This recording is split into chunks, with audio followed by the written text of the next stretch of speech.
السلام علیکم ورحمۃ اللہ وبرکاتہ۔ عزیز طلباء و طالبات، جماعت نوفی مضمون اردو اور دین ہے ہمارا 17واں۔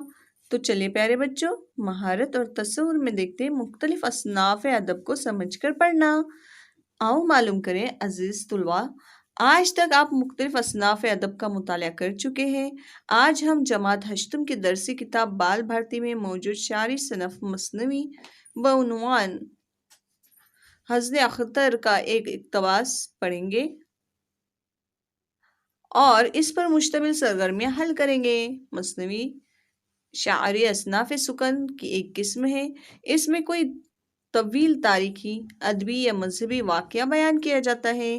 اس میں اشعار کی کوئی قید نہیں ہوتی۔ کئی مثنویاں تو 1000 اشعار پر بھی مشتمل ہیں۔ تو چلیے پیارے بچوں پڑھتے ہیں ہم۔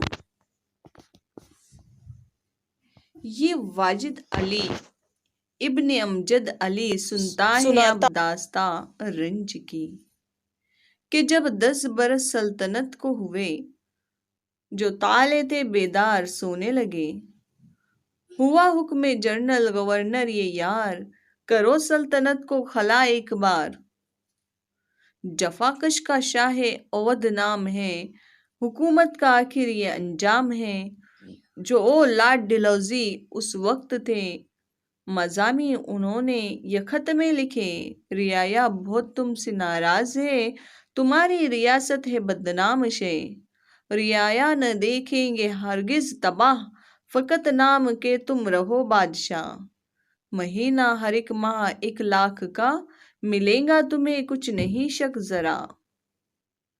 دیکھیں نواب واجد علی شاہ ابن امجد علی، تو ان کے لیے یہ لکھی ہوئی مرثیہ ہے پیارے بچوں۔ جیسا کہ ہم نے پڑھے ابھی آپ کو کہ ڈلہوزی نے انہیں خط لکھا تھا کہ ہم کیا کریں گے، آپ کو ہر مہینہ 1,00,000 روپے دیں گے، مگر فقط آپ نام کے بادشاہ رہیں گے اور سارا جو کاروبار ہے وہ کون چلائیں گا، ہم چلائیں گے۔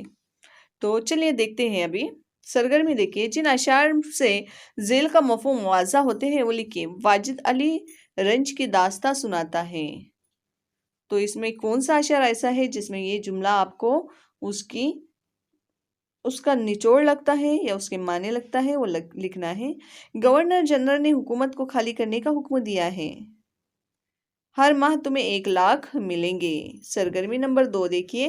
غلط بیانات کی نشاندہی کیجیے۔ بادشاہ کو سلطنت کرتے ہوئے 2 برس ہو گئے۔ دوسرا ہے جفاکش کا نام شاہ اودھ ہے۔ آؤ مشق کریں، اقتباس میں آنے والے انگریزی الفاظ تلاش کر کے لکھیے۔